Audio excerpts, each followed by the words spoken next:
మున్పటిది కాదు. ఈరోజు వార్త సరిగ్గా గత 48 గంటల్లో పోయిన 2 రోజుల్లో రాష్ట్రంలో 7 రైతులు ఆత్మహత్య చేసుకున్నారు.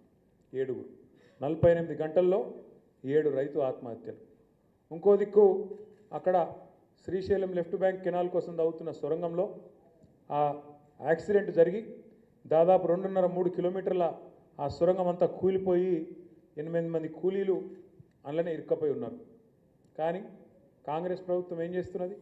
ఇక్కడ 7 రైతులు చచ్చిపోతారు, ఆత్మహత్య చేసుకుంటారు, అక్కడ 8 మంది కూలీలు అలా ఇరుక్కపోయి ఉంటారు. కానీ ముఖ్యమంత్రి గారు ఎక్కడున్నారు? ఎన్నికల ప్రచారంలో బిజీగా ఉన్నాడు. ఏం ఎన్నికల ప్రచారం అది? ఆ ఎన్నికతోనే మన గవర్నమెంట్ మారేది ఉందా? కింద మీద అయ్యేది ఉందా? ఒక ఎమ్మెల్సీ ఎన్నిక ప్రచారం. దానికోసం హెలికాప్టర్ వేసుకొని పోయి అక్కడ ఎన్నికల ప్రచారంలో ముఖ్యమంత్రి గారు సిద్విలాసంగా మాట్లాడుతున్నాడు. ఈ ఎలక్షన్ గెలిస్తేంది పోతేంది అని చెప్పి అక్కడ మాట్లాడుతున్నాడు. అంటే వెనుకటికి రోమ్ నగరంలో రోమన్ సామ్రాజ్యంలో ఒక చక్రవర్తి ఉన్నానట. ఆయన పేరు నీరో. రోమ్ నగరం అంటుకొని తగలబడిపోతుంటే ఆయన మాత్రం ఫిడేల్ వాయించుకుంటూ కూర్చున్నాడట.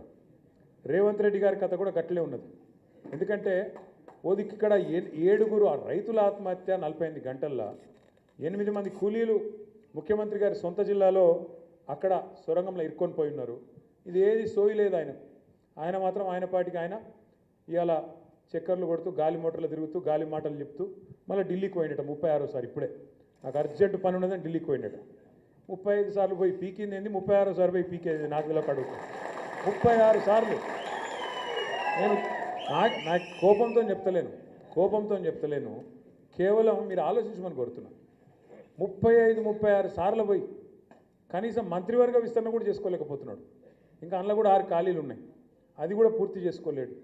కనీసం రాష్ట్రానికి హోంమంత్రి లేడు, విద్యాశాఖ మంత్రి లేడు, సంక్షేమ శాఖ మంత్రి లేడు, అవి కూడా నియమించుకోలేని అసమర్థుడు. ఈయననట పెద్ద పెద్ద మాటలు, కేసీఆర్ను మాయం చేస్తా అంటాడు, కేసీఆర్ ఆనవాళ్ళు లేకుండా చేస్తా అంటాడు. తెల్లారి లేస్తే కేసీఆర్ జపం చేయని రోజు ఉండదు, కేసీఆర్ జపం చేయని రోజు ఉండదు. నోరు ఇప్పితే నోరు తెరిస్తే కేసీఆర్ తప్ప ఇంకోటి యాదికి రాదు. నిద్రలో కూడా కేసీఆర్ యాదికి వస్తాడు, అది కూడా పక్కా. వాస్తవం ఏంటంటే నిజంగా చెప్తున్నా, ఇది మీకు తెలుసు, నాకు తెలుసు, రేవంత్ రెడ్డి కూడా తెలుసు. వాస్తవం ఏంటంటే నిజానికి రేవంత్ రెడ్డి గారు కూడా ఎలక్షన్లకు ముందు, అసెంబ్లీ ఎలక్షన్ల ముందు వాళ్ళ దగ్గర దోస్తులకు చాలామందికి చెప్పుకున్నాడు,